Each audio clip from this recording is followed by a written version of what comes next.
Historically, we are the debris, forgotten faces, never more to be. Instead of legends fighting for something that had no guarantees,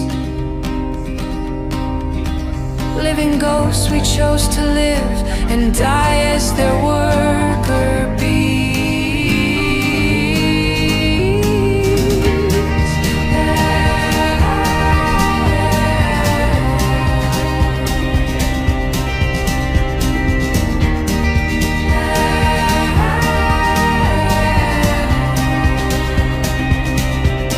Why didn't we break out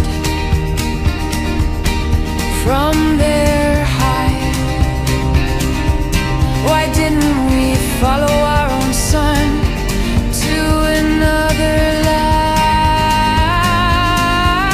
Why didn't we scroll over all their flowers? Brothers and sisters, it's okay to be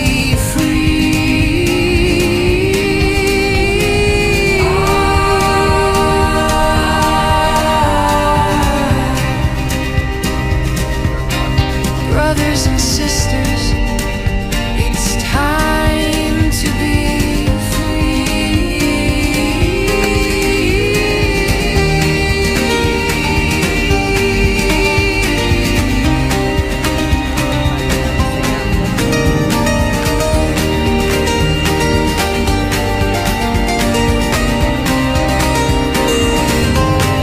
freedom of movement, freedom of thought, freedom to choose, freedom to talk, freedom of religion and association, freedom of the press, freedom to be you, freedom to be you,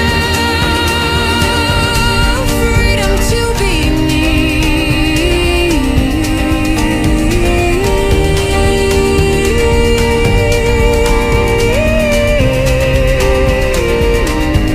I can feel your secret vibrations like our last fading song. It's time, oh, it's time to be free. I can hear your vibrations like a final human cry. Oh, it's time, oh, it is time to be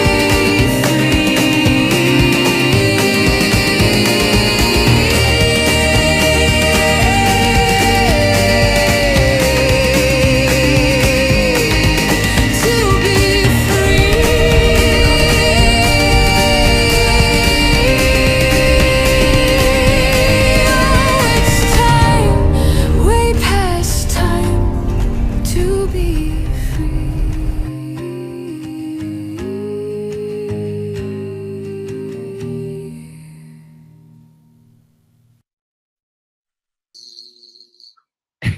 Okay, Rebelistic Hunker Spunk, introduce our esteemed guest.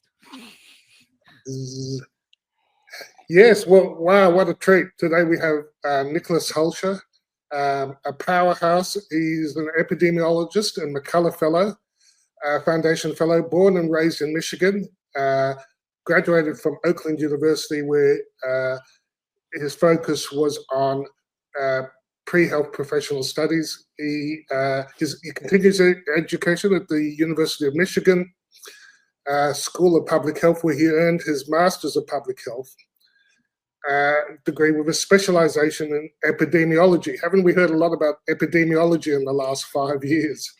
Nicolas's dedication to research is evident, and his deep involvement in many, many publications. One of his most noteworthy contributions being the lead author in the paper entitled Autopsy Findings in Cases of Fatal COVID-19 Vaccine-Induced Myocarditis. a systematic review of autopsy findings in deaths after COVID-19 vaccination, and a clinical approach to post-acute sequelae after COVID-19 vaccination. And he also co-authored to study the determinants of COVID-19 vaccine-induced myocarditis. So there you go. What a treat! Because we have discussed all these studies and more on at the cafe. So should we let him in? Yes, let's bring him on. You should get a drum roll sort of meme or something. Hey Nicolas, guys. thank you for joining us. I'm going to start you off with one question I've been wanting to ask you for a while. Why are you so brave? I couldn't stand by and do nothing. I couldn't stand by and do nothing as I saw my grandma, close family members get basically shot up with absolute poison and suffer slow and painful deaths. Yeah, I couldn't just not do anything. And so I was like, you know what? I'm going to go into epidemiology. I'm going to get into this public health field as fast as possible because nobody was doing a thing. And in school at University of Public Health for the epidemiology training, 99% of them still think this was a great thing. Do you really think they really believe that, or is it like a communist sort of, they're just pretending that they believe and underneath they don't, or are they just really convinced? I don't know. It appears they're under mass psychosis still back from 2021. They've taken many of the doses, many of the genetic booster injections themselves. And so it'll be very hard for them to come to terms with what they have done to their bodies. But what's the effect been on your absolute career? Because you've done so much to get to where you are. I know you've got Peter behind you, but how's that been on your career? Because anyone who stands up, especially in the medical field, they just become attacked, almost like the Spanish Inquisition. Right. Well, it appears I'm an anomaly. I don't know, something new. So what I did, so I wasn't already there and then spoke out. Like I wasn't Dr. McCullough, the most published cardiologist, and then came out and said it.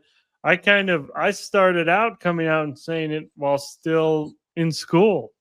So it seems to be a different situation. But in my case, I was warned by professors. So, you talked about in the introduction, you said the systematic review of autopsy findings.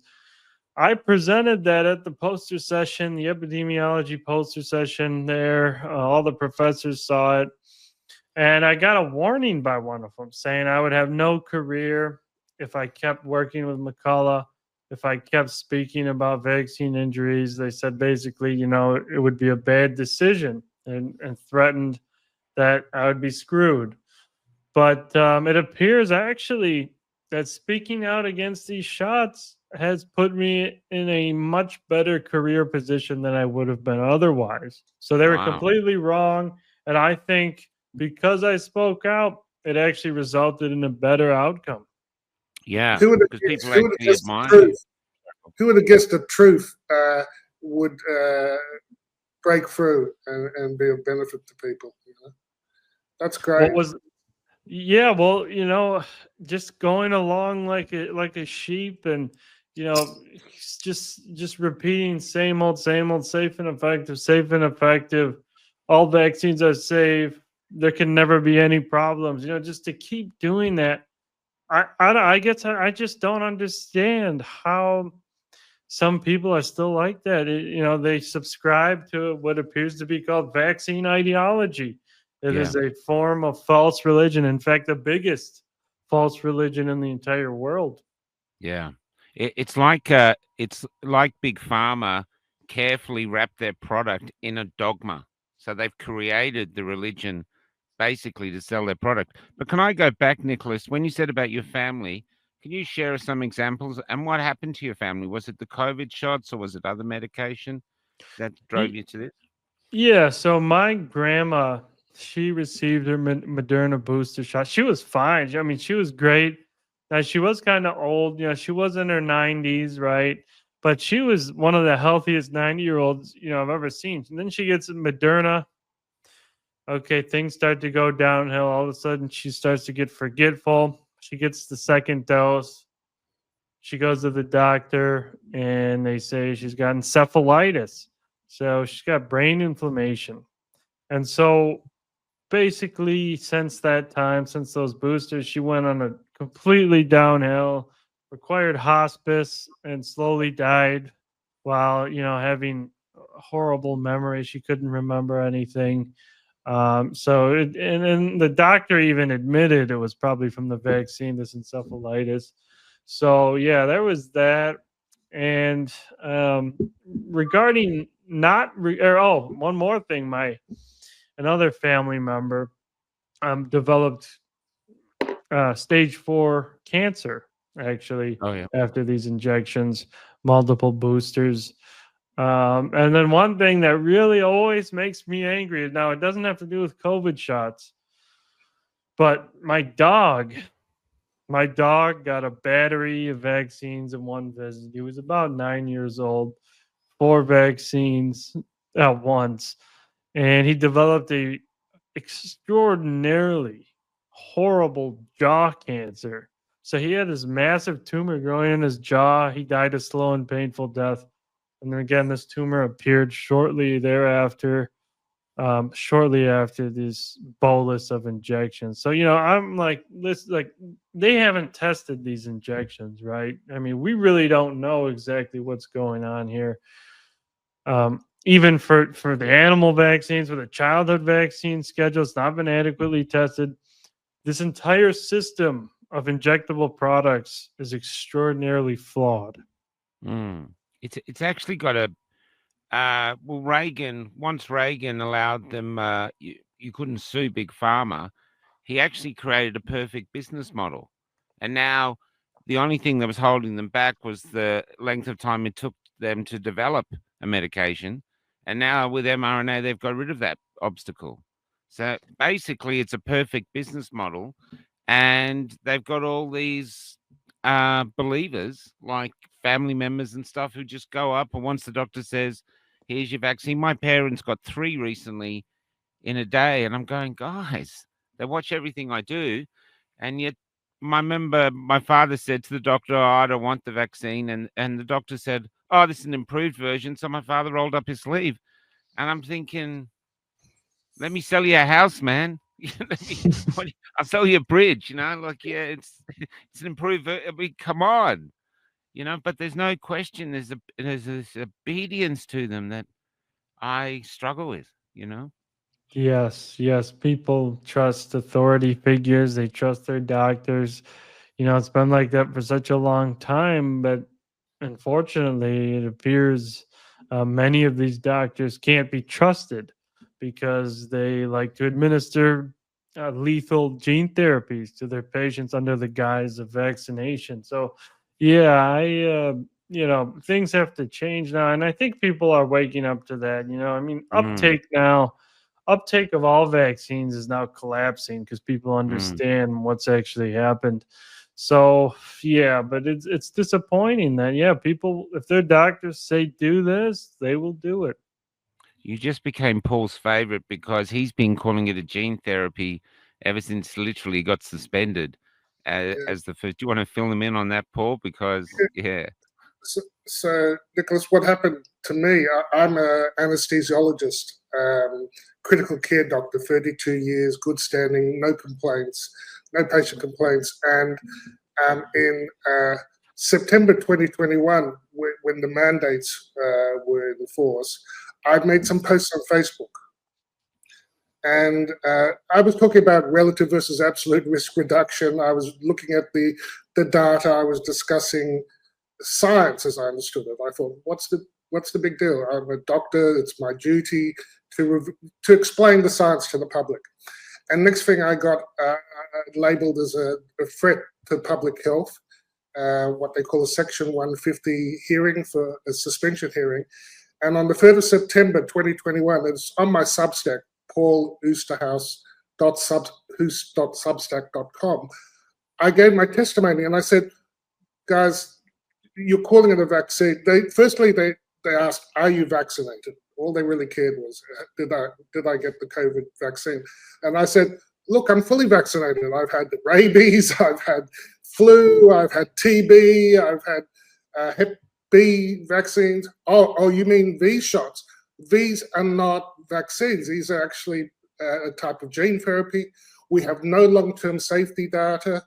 And it takes time to develop. And past coronavirus vaccines have had a terrible track record.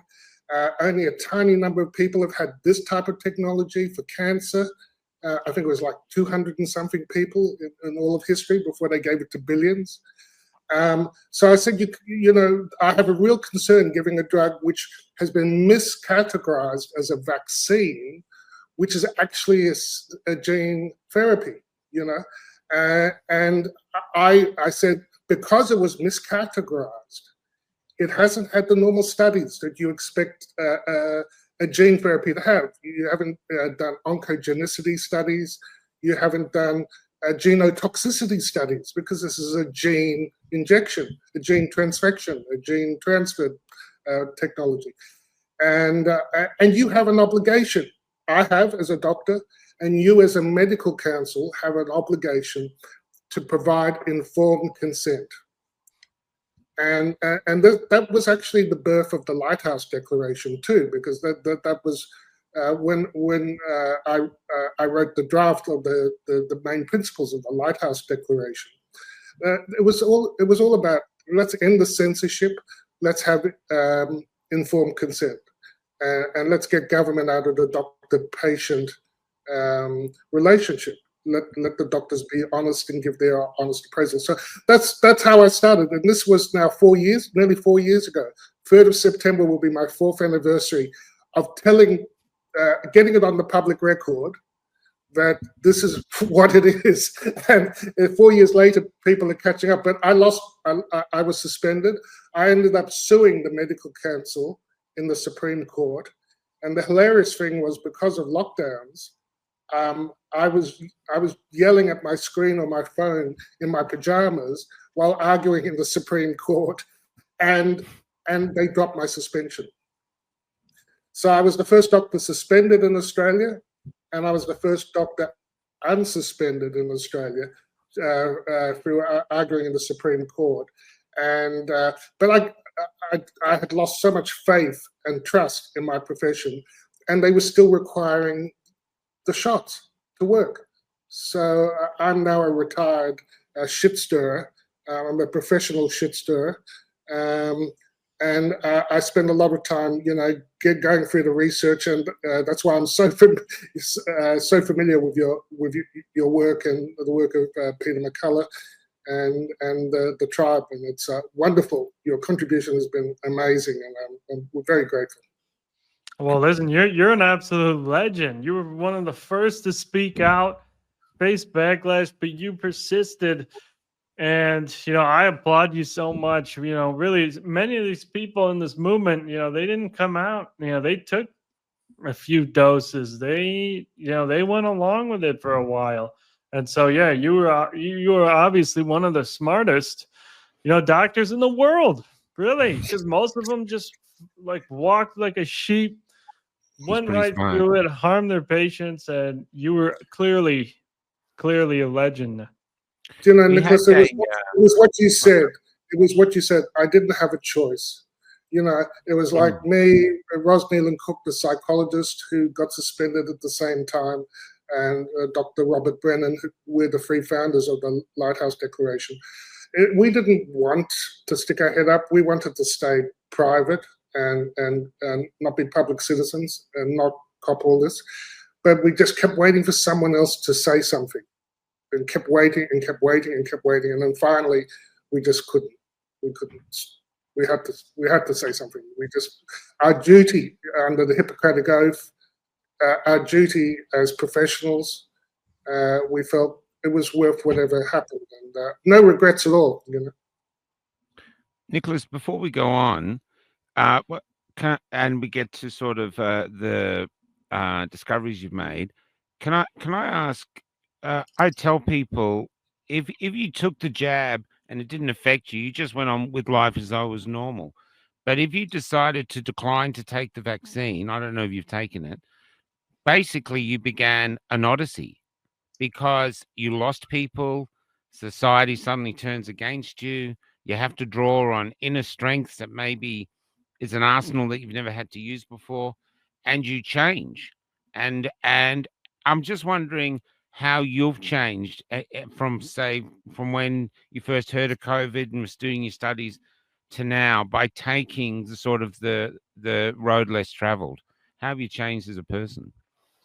Yeah, I feel stronger. That's for sure.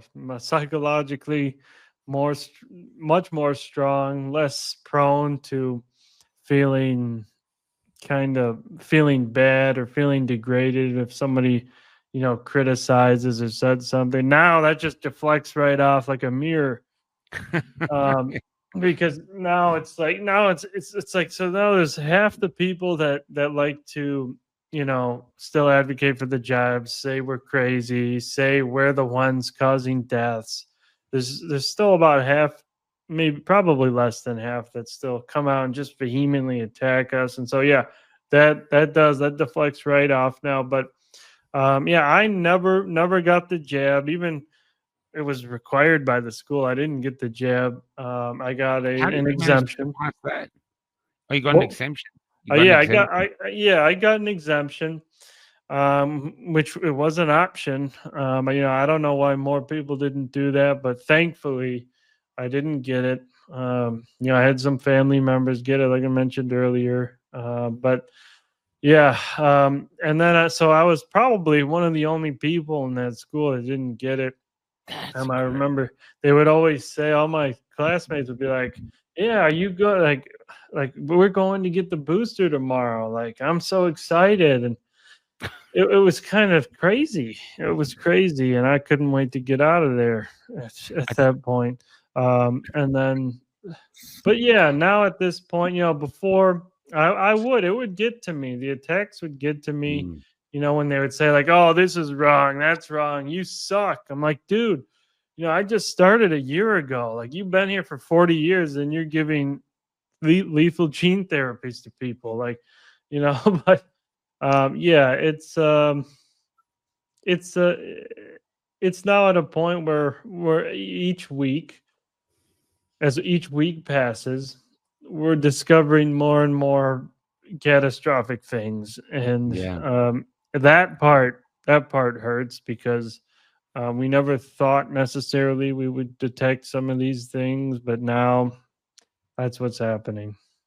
Well, let's get to there now. That's why, and Dr. Paul's here. But I'll tell you I remember one of the craziest things I saw was a woman literally crying on Facebook because she was booked in to get the booster, but they wouldn't give it to her because she had COVID. And you're just looking at the phone going, did I, it's inverse land almost. You know what I mean? It's just like, what happened? But let's start on what are the discoveries lately you've been going through that are just taking your breath away? Let's start with transgenerational harm. There's now a signal that was detected by somebody called the ethical skeptic. He looked at the CDC data, and what it appears to be the case now is, well, first of all, for 30 years, infant mortality was declining at a steady pace for 30 years. There's a few blips here and there, but it's been going down. Right in 2021, very shortly after childbearing age women had mass uptake of mRNA shots, there was a statistically significant inflection point in this infant mortality. And so you see it goes down, goes down. Even during COVID 2020, there was no increase. And then you reach the vaccination campaign and boom, it shoots right up. Hasn't gone down since. So it's been 4 years, still going up. infant my mortality. And so what's happening now is babies born now in 2025 are still dying at a 77% excess rate. So, and from the same causes that are being seen with the excess deaths in vaccinated adults. So it appears that there's some sort of mechanism here going on where some of this Pfizer Moderna genetic material is indeed transferring to offspring and causing these horrible side effects, and they're dying now as a result at 77% increased risk. And so now as these signals are emerging, we are also detecting genomic integration. Okay, could you explain what that is? I know Paul knows.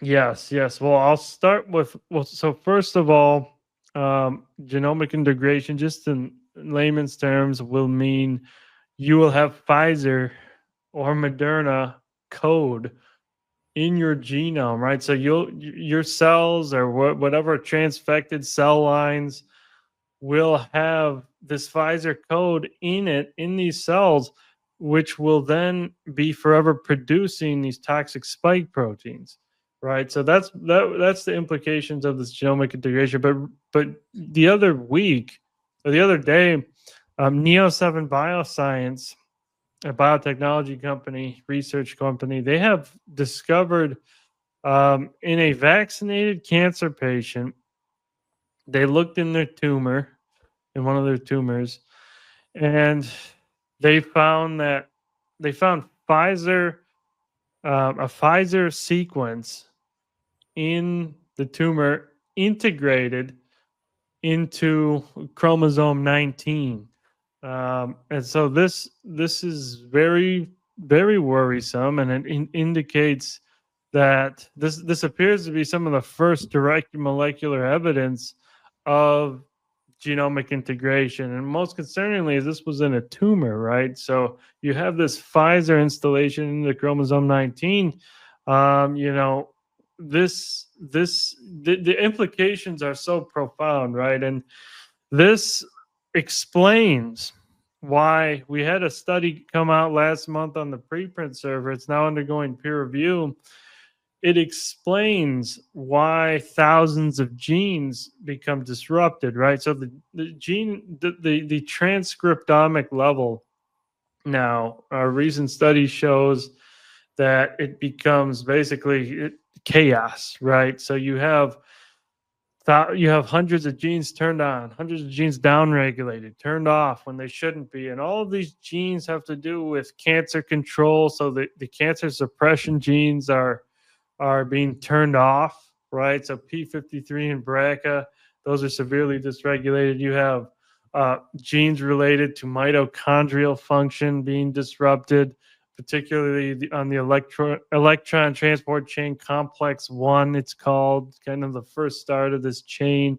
That's being disrupted, genes involved in that, as well as immune function genes, critical for immune function. And so that's probably all of that chaos happening molecularly is probably explained in part by integration of this foreign non-human material.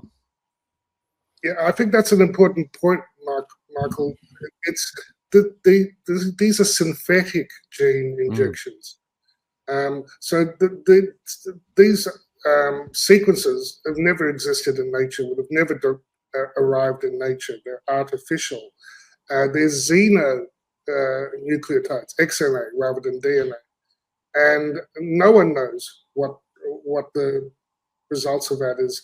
In Nicolas, in December 2021, I wrote on Facebook, because I'm a bit of a Bitcoiner, and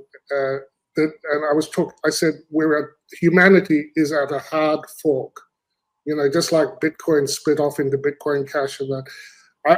I was worried that because I understood a bit about what this technology could do, that we were actually changing the human species and that the results would be unpredictable.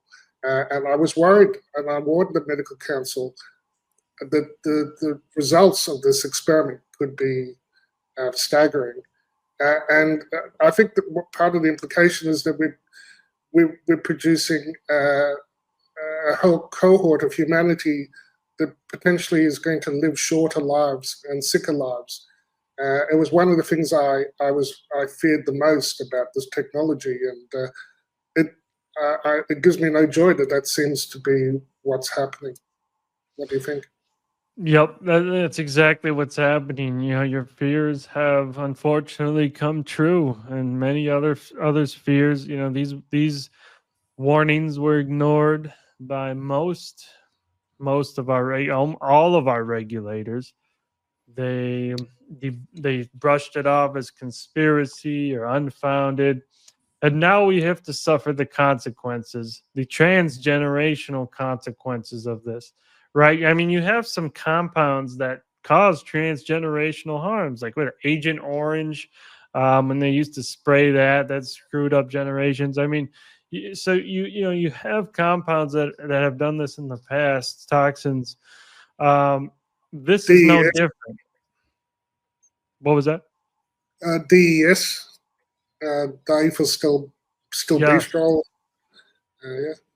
Yeah. Yep. So yeah, we have these historical examples, but this makes the most sense to cause it, right? It's literally genetic technology, gene transfer technology.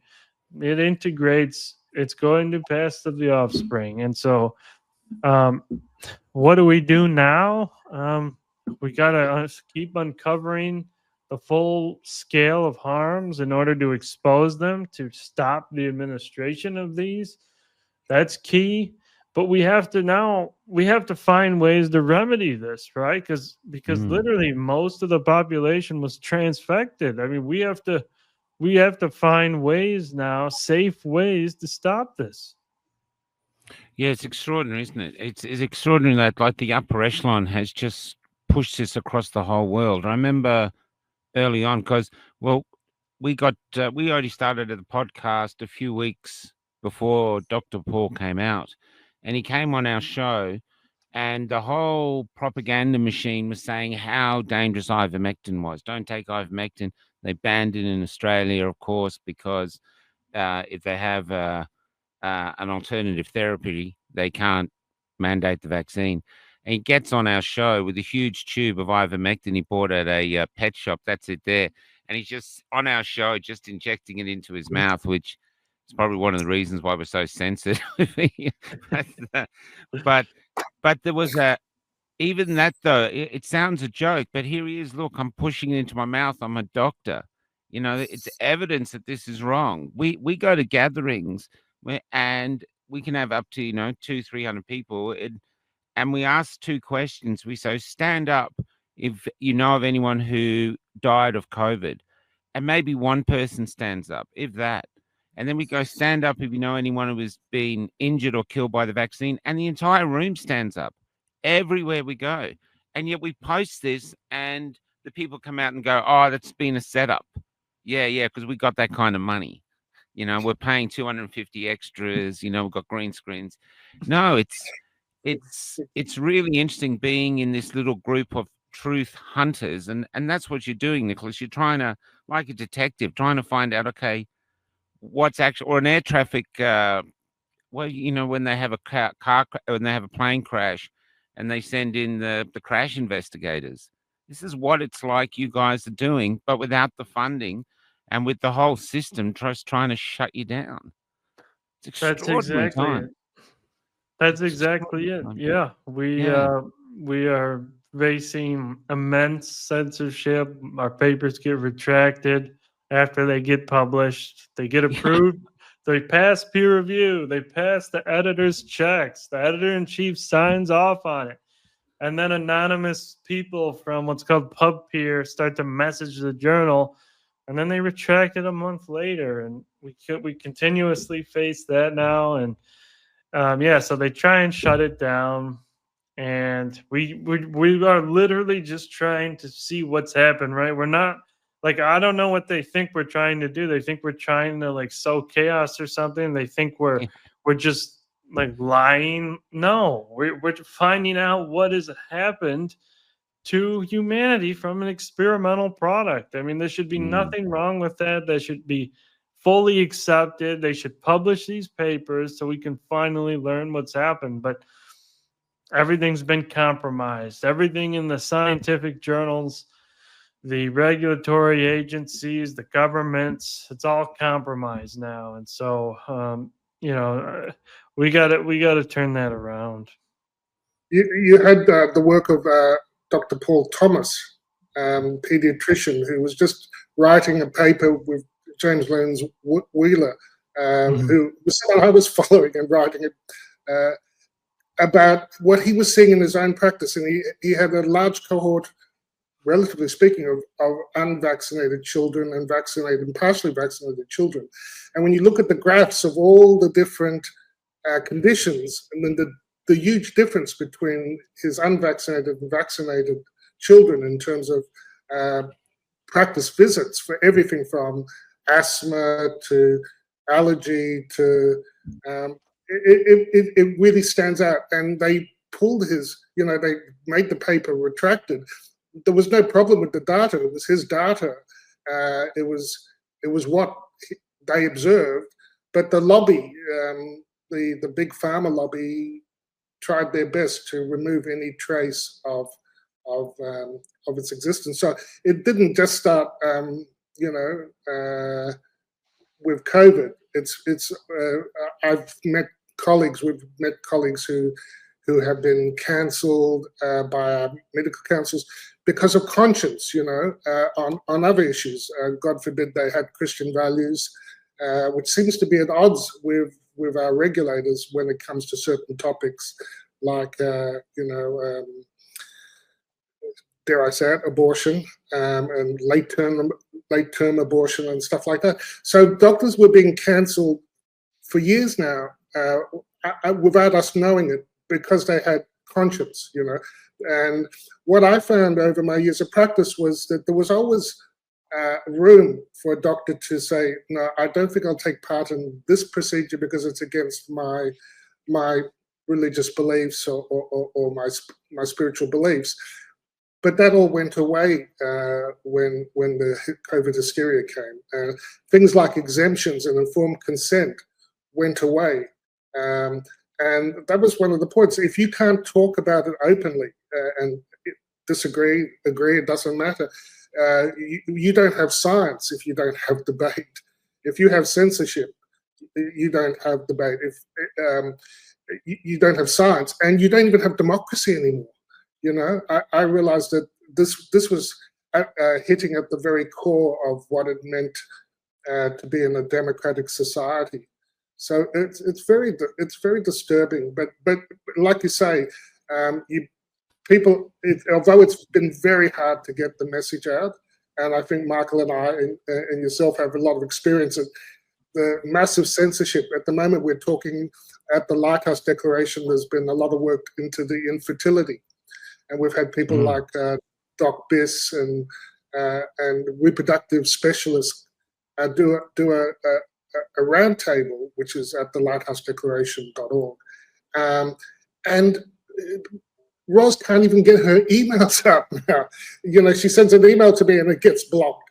The other day, Dr. John Campbell was doing a discussion with Rebecca Manish about the CHIT data, and terrible, 2/3 reduction in egg. I don't want to conflate studies, but there was a very significant reduction in successful conceptions. 33%. 43%. 33, about a third less conceptions in the record level data, and this is incredible. But you can't believe how hard it is for us to be able to get the word out, to share that work and the observations of, like, some of them are IVF specialists who, they're seeing the sperm, seeing the eggs and what's been happening, seeing what's been happening to the conception rates in their own practice. Doc Biss, looked at her own numbers and went, hey, what's happening with all these miscarriages in 2021? the censorship is just off the chain, and I don't. Just noting it, it's been very bad, and I think just to wrap it up, I think one of the reasons I understood it didn't stay in the arm. Remember when they said it stays in the arm? Remember when because of my background in pharmacology, I understood that nanoparticles would distribute everywhere. It wasn't going to stay in the arm. And then the question was, if it goes everywhere, and in particular the heart and the brain, the brain, which is normally protected from drugs because of its blood-brain barrier, that was a real worry. It's a new class of therapy that had extraordinary dangers. Extremely dangerous. Did not stay in the arm. Went everywhere. That's and honestly, what's often overlooked is we talk about uptake in the heart. We have a few studies on that: myocarditis, sudden cardiac death. That's super unacknowledged. Nobody really, none of these researchers talk about that. They only go as far as the inflammation of the heart. They never go to the downstream horrible consequences after that. But the brain uptake, the neuronal destruction, that's so bad. Now we have all these neuropsychiatric conditions as a result, and that's definitely overlooked. Yeah, and it was a South Korea. They keep in Seoul. They have very good records of very large numbers, where they showed even 3 months after the 2 shots of the COVID shot, there was a more than doubling of mild cognitive impairment, which is early dementia, if you like. And there was at 3 months and 2 shots, there was already a 22% jump in dementia rates. So the worst signals there, and I'm waiting to see it. God forbid, repeated now after 3, 4, 5 shots, and a year later. What are the figures like now for mild cognitive impairment and dementia? But when I look at the disability data, it's not just the babies and the young children. It's also Ed Dowd, has been calling out and analyzing disability data, and it's a real I don't know what to say. It's a disaster. Can I ask you, Nicolas? One thing that is missed. I've seen Peter McCullough talk about it, but I think one of the great mysteries is, why aren't people angry? I interview people all the time, but I love interviewing ordinary people, and they tell me about their vax injuries or lost friends they've lost. We had a radiologist on, on the other day. His 21-year-old son that he got to get vaccinated, he pushed to get vaccinated, has now had to have a heart transplant because of myocarditis. This is the first one we've heard of, and it was torturous just hearing the story, what this young man went through. But then you're thinking, but where's the heart from? Is the heart any better than the one he's lost? And we knew this was going to happen 5 years ago. They were saying, and suddenly here it is. But there's no anger, there's no outrage. People seem to be walking around in sort of bliss sometimes. It's really strange.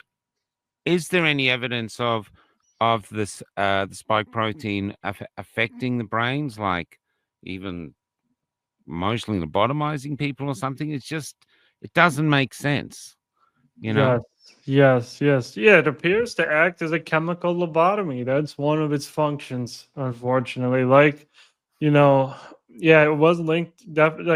Korea, they have multiple studies that have looked at neurological psychiatric outcomes. So not only was it Alzheimer's, increased risk, right, like you mentioned, mild cognitive impairment, but it was also depression, sleep disorders, anxiety disorders.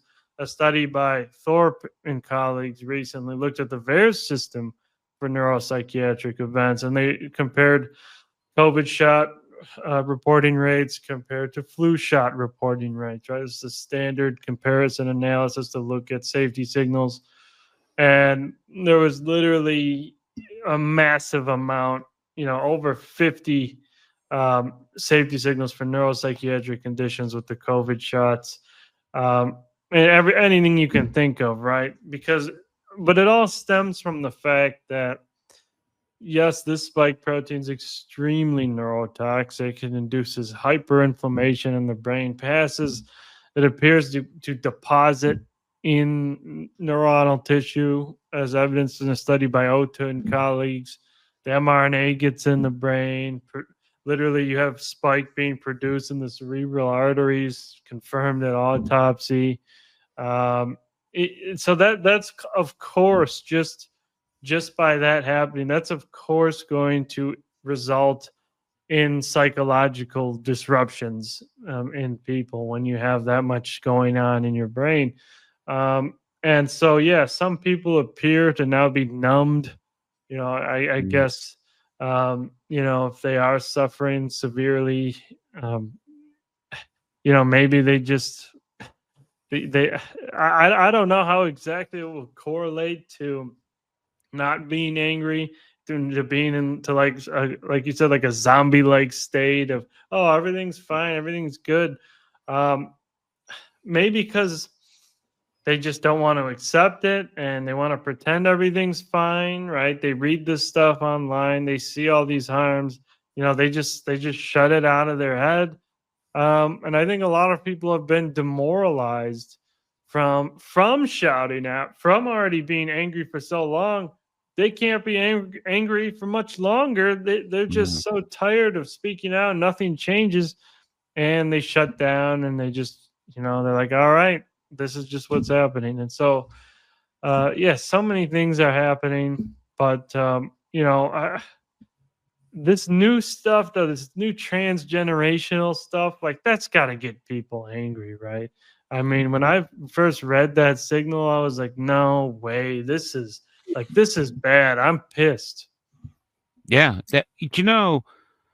What's really interesting is in Australia, pathology, we can't get pathologists to do. What's the test they want to do, Paul? They won't do them to see spike protein. Yeah, they won't do the immunohistochemistry. So a lot of people, quite a number of people approached me with loved ones who, young people who died suddenly and unexpectedly, and we don't have a single sane pathologist or brave pathologist in Australia who will actually do the slides and stain, for spike protein, for nucleic capsid, for and this is, in fact, the pathologists seem to be at a rush to cremate everyone who dies suspiciously after the shot, so that there's no evidence. And it's been a struggle. It really has been a struggle. The other thing we have over here, Nicolas, is because I go town. That's why I'm in this bus. I go town to town interviewing people. We have florists who say all they do now is sympathy cards all day. They used to do a few. Now that's their business, and they say it's not old people, it's not young people. This is sort of cards for funerals and bouquets for funerals or wreaths. Then the other we're in towns where, and this has happened a few times actually, like early on, we did one interview with a funeral director in a tiny little town called Launceston in Tasmania. And it went uber viral because Pierre Corey shared it. But he'd gone from burying 1 to 2 people a week, and 2 people was a busy week, to 7. And he was one of 3 funeral directors in town. I did the interview in a pub with him, and I was sort of calling the local papers afterwards saying, why aren't you doing this story? These are your people. You've gone from 2 to 7, and you've got some guy on a bus, some independent reporter who's just sort of emerged. And the only reason I emerged doing this is because no one else was doing it at the time, and then he got 7. 7 are deaths. I went to this other town, almost much smaller than that, and the funeral director there approached me and said they've never been busier. They've owned the business for 50 years through their family. They've never been busier. And I asked her, when the people are at the funeral, the mourners, does anyone come up and even whisper, like, what's happening? Why all these people dying? She said, no. They just bury them, go back to their lives. No one has asked her why we, in this tiny, tiny, tiny town, I mean, you're talking one-horse town almost, burying so many more people a year, nothing. And they come up to us in, this is how so it's sort of like you guys are doing the big data up there, but when you're on the road meeting people, a guy comes up and goes, I'm from a town of 1,000 people. He goes, the last stillbirths before COVID, it was 10 years we'd had a stillbirth because the town knows each other that well. He goes, in the last month, we've had 4. 4 in these time, and so everybody knows, and yet it's kept silent. It's almost, I drove around Australia during the COVID era and where everyone was masked up, and it was like we'd been invaded, but you couldn't see the soldiers in the streets goose stepping. They were around their souls, and everybody was defaulting to silence. It's like basically, self-imprisoning themselves. You just don't talk about it. And so these deaths went unreported, the miscarriages and everything just gets hidden under this silence. But the grief now is rising so much because there's so much of it that people are agitated. You know what I mean? It's extraordinary time. I don't understand it. I'm really more interested in why humans aren't reacting as you think humans should, Can I make a comment, Michael? I think you're both right about to call out the demoralization, but also to call out what you've been saying for a while, that they're like lobotomized Hindu cows. You wonder why people aren't getting angry. And I saw a study just recently in Nature, and they had these lovely images. This was radio labeled glucose PET scanning data, and they looked at people who developed dementia and neurological within 3 months of a COVID diagnosis. And it was beautiful imaging, and they showed the brainwave changes, literally changes, and you could actually see the loss of blood flow to the frontal lobe. When people have had injuries, the famous one, that guy who had a bar go through his frontal lobe and his personality changed, and he didn't respond with the anger and the highs and lows. Well, these PET scans showed in beautiful detail the frontal lobotomy that we're talking about. The one note is, nowhere in that whole paper did it mention the V word. It didn't mention the COVID shots. It just said within 3 months of a positive COVID test, positive COVID diagnosis, and then neurological decline happening within that time. But you can see it. You can actually see it in the brain waves. You can see it on the PET scans. It's literally true, and I think that explains. Yes, there's demoralization, but I think we have actually structurally changed the blood flow and the function of people's brains, and that explains why more people aren't outraged as they should be. I agree. That makes complete sense, because you're right. Actually, all the vaccinated individuals I know right now, they don't care. They don't care that everybody's dying. They don't care that all these infants are dying. They don't care that it's reverse transcribing into their DNA. They don't care. You're right. It's just, they don't want to talk about it. And, they'd rather just, go on YouTube and watch, some, nonsense about, shoes or something. People just don't care about this. They've lost. You're right. It's like, it is like they have unfortunately been lobotomized. Well, it's interesting because they're marching for Palestine around the world now, and me, I don't like seeing children being killed either, but the thing is, they're being killed. they're marching to stop a genocide, but there's like a democide going on in their own country, and it's socially unacceptable to talk about it. Oh, we don't talk about that. Just Right. just step over your father who's just dropped dead on the floor. That's fine. It's just bad luck. I interviewed a priest in Perth, which is an isolated city over here. He said this was very early on. He had 100 parishioners, new Australians mainly, who had vaccine injuries, and none of them would go to a doctor or anything. They were trying to just endure it because they didn't want to be seen as anti-vaxxers. They said if they say they got a vaccine injury, then their bosses might go, "You're an anti-vaxxer." So they suffer in silence, which protects the product, which probably explains why the VAERS thing only has a 1% and 40 don't. Those 40 might not submit their injury because it's complicated. The reason they don't submit it is they don't want to be seen as anti-vaxxers, and we're hearing this a lot now. They stay silent. Yeah, Yeah, It's people are afraid. astonishing. They're afraid to be labeled as anti-vaxxers by their peers. They're just Or they've been conspiracy, conditioned.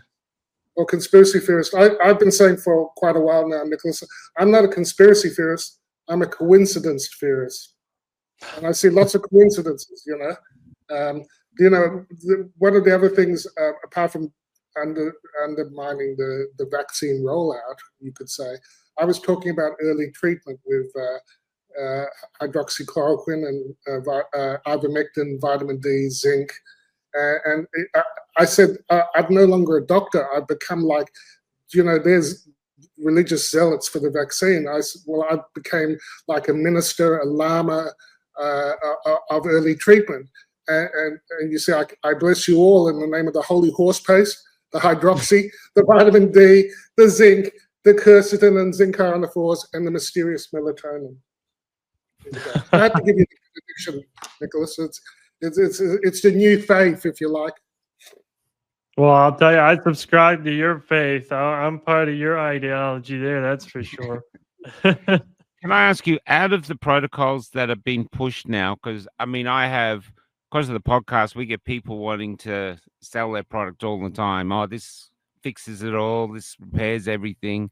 There's been studies and stuff, and I just don't do it. A lot of it is like snake oil. But you are working with Peter. What protocols are you finding are working, and what effect are they having? Right. So what Dr. McCullough likes to give to his patients is three proteolytic antithrombotic enzymes as a base of treatment. So he gives nanokinase, bromelain, and curcumin in a best attempt to try and clear out any residual spike protein or frame shifted protein still residing or even being produced in the body. And he has found clinically, I've been now I'm at his office. I moved to Dallas. He literally sees vaccine injured patients every single day. Like they walk in droves. That's how many people have been injured. And so he sees a lot of myocarditis patients, but what he's seen clinically from giving, it's not just, these three compounds. Another thing is actually appears to be colchicine. He's found that he's got to give extremely potent anti-inflammatories, particularly when people have this myocarditis, to prevent a sudden cardiac arrest. But when we talk about nutraceuticals, it's those three. We have a paper published on this that outlines mechanisms. Obviously, we need large-scale, double-blind, placebo-controlled trials to claim any efficacy, but we also have published a few case reports. Some researchers in Japan have published case reports with nattokinase, lumbrokinase, in resolving vaccine-induced clotting syndromes. But I like to say one thing that's absolutely key that everybody should do is get sun. Yeah, we've heard this. Yeah, Yeah. I'm pleased you mentioned that. It's not just look, with vitamin D is very important for proper immune, but there's more than vitamin D to the sunlight. Yes. And you did refer to mitochondrial injury earlier, and the longer wavelengths, the infrared, penetrates more deeply, and my understanding is it helps turn on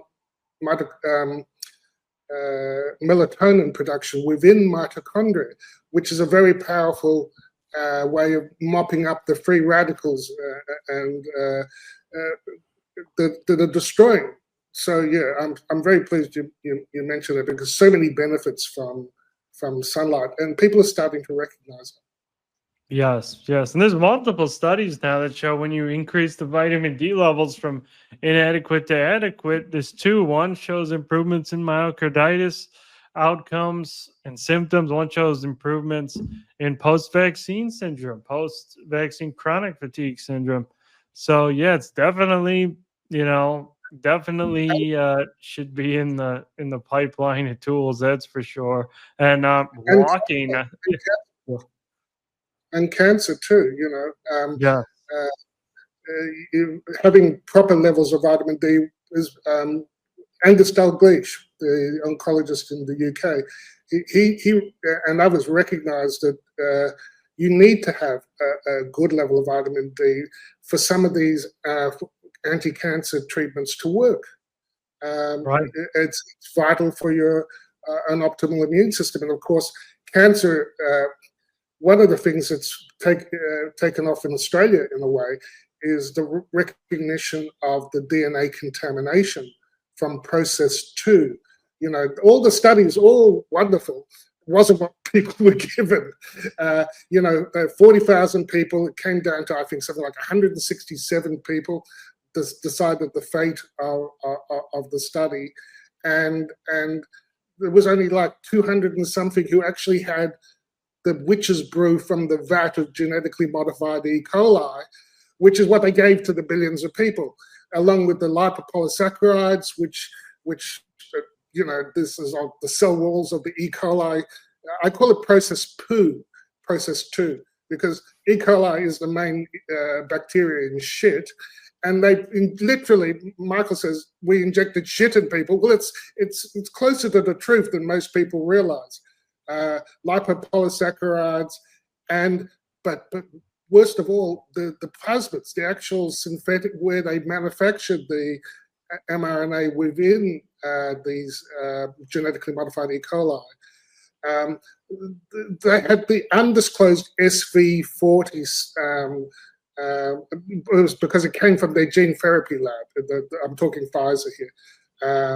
And they hid it. They hid it from the regulators. How the hell are they still allowing the shot to be given when they deceive the regulators about a key oncogenic element like SV40? So we've had people go to local councils, because Russell Broadbent, MP, wrote a letter to our Prime Minister. I co-signed that. I was one of the signatories, saying we have to stop these shots. We have to investigate the DNA contamination, the SV40, and now that nothing has happened. But we've had at the grassroots, local council level, people from around Australia making motions at their council level saying, we need you to be aware of this DNA contamination problem. What do you? This is something Australia, in a sense, has been very involved with. But I note now that colleagues at the North Group, so all through Scandinavia, have also been going to their governments, and it's spread to the US as well. Have we made any progress with the DNA contamination awareness? Regarding awareness within the government, it doesn't appear so. There are so far, we have a study where we kind of collected all the DNA contamination reports. There's about, I believe it's 9 of them. And they all find, every time they look, they find it way above regulatory limits. So yeah, it's clearly a confirmed problem across all batches, manufacturers, geographic regions, and it's clearly a terrible thing. But yeah, they just try and hide it. They just try to ignore it, and they claim that they pose no risks, even if there is DNA left over. And so that's what they claim here in America. I am aware. I hope it's still going to be published, but I am aware. Somebody did tell me that they have a major study accepted into a PubMed Index journal where they document a severe high levels of DNA contamination in the bivalent vaccines. So hopefully this comes out shortly and kind of blows the lid off of this issue. I thought it would be published by now, but it hasn't. So I don't know. We'll have to see if it does. But yeah, hopefully this definitely does need attention. We actually are working with the Inmodia lab in Germany, and one of Dr. McCullough's patients, they found spike encoding DNA in an individual's Grover's disease area. He sent in a biopsy of his skin in that area, and yes, they are finding this DNA 3 years after injection. So yeah, it's a bad thing. It's a bad deal, and absolutely catastrophic. Because I gotta go soon. I got Yeah, a no meeting. worries. Yeah. But yeah. I'll just tell you something to go. If I'm very interested in disillusionment, because I think disillusionment is a weapon against us. They want us to be disillusioned. I think that's why they've been ignoring everything. They want us to give up, and the communist regimes use disillusionment a lot. And so I think that's, if you're feeling disillusioned, I think you've actually been wounded. This is a war wound, and you have to find a way to get past that. So I was wondering how you dealt with that, but maybe we could come back and talk about it another time. But we had a lawyer, a very powerful lawyer, talk to us last night, and this is just went on a hopeful level, because we have a thing over here that yourself, Nick, you're in a very precarious situation, because you have a moral obligation not to sell hopelessness, no matter how tight its grip. So you've got to tell the truth, but within the truth, we've got to find some hope too, because you attract more people with honey. So we're in this really strange thing. But what he said is he thinks America will be the savior, and it'll be lawyers, because he says as more and more come out, suddenly the lawyers will go, there's money here to be made. If we can prove in a case, we're going to make money. And then in they come like vultures to make money. And yet what they'll actually be doing is they'll be the ones. And he said, and if you want evidence, look at the tobacco industry.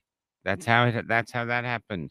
This is so he said the hope is actually in America, because they've got the population and the wealth and the legal system that is set up to do this. So yeah, so there is hope there, but he said it's going to take time. He said it's 10 to 15, 20 years sometimes for these court cases and everything to go out. How does that sound to you guys over there?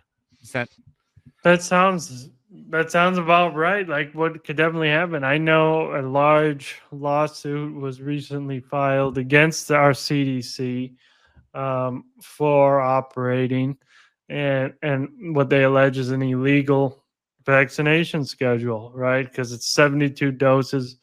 None of them were tested in combination. No, not two of them, three of them, four of them, not 72 of them. So they don't know exactly what happens to people with that. So they failed to file safety reports. The HHS failed to file them like as mandated by law.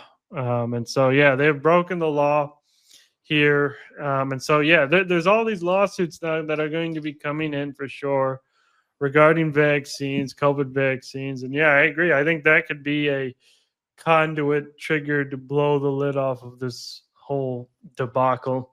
So yeah, I think that is very hopeful. And I agree that it appears America will lead the charge with withdrawing these from the market based on who's in our office at this point in time. Because we know RFK wants to get them off. Mm. He's something's going on there that's preventing that. And Have you met him? I have not met him personally, no. Oh, well, instance yourself when you Nick- do. Nicholas, it's been a great pleasure to have you at the Absolutely. cafe. Read a lot of your work, and God bless you. And we'd love to have you come back in the future and tell us more about the unfolding shit show that is what we call healthcare. Well, it's actually really nice to know you, because what's happening now is like with Peter McCulloch and all you guys and everyone who's fighting. They often just tell the truth, and they're pointing out facts, but we don't know who these people are. And you're going to be the folk hero of generations to come, historical figures. So it's really nice to find something. Well, what got you here? What, this is important for us to build a culture for this community we have around the world of actually knowing, well, who are the foundational members of this community? Who were the ones that kept the fires burning when everyone else was giving up through disillusionment?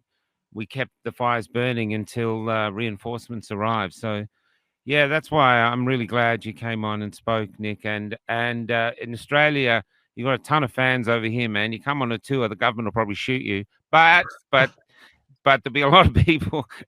There's a huge amount of fans over here, and admirers of your courage to speak out. So God bless you, brother. Same. Awesome. Well, thank you for the kind words, and thank you so much for having me on. I'd love to come back. Yeah, no worries. Take care. Take care, guys. Thank you.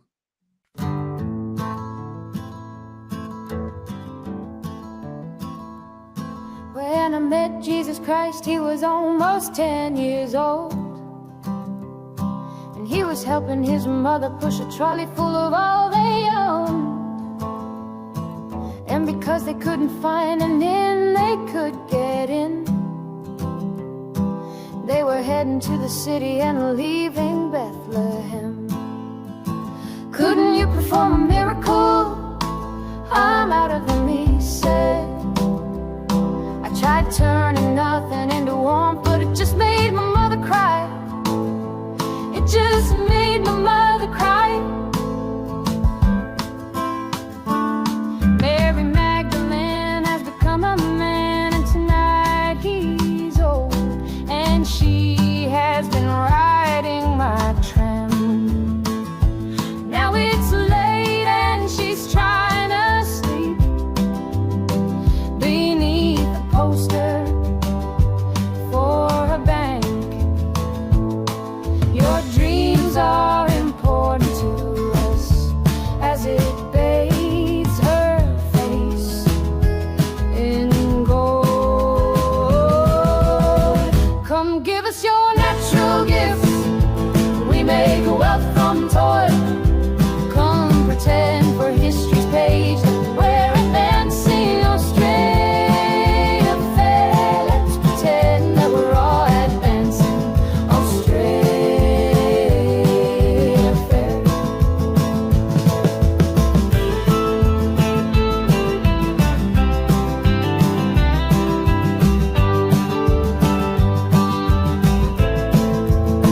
Back down the road I found the church we built on the black man's bones was empty, and out the front a sign read all but sold. A sign read all but sold. And we all owe so much money, but to who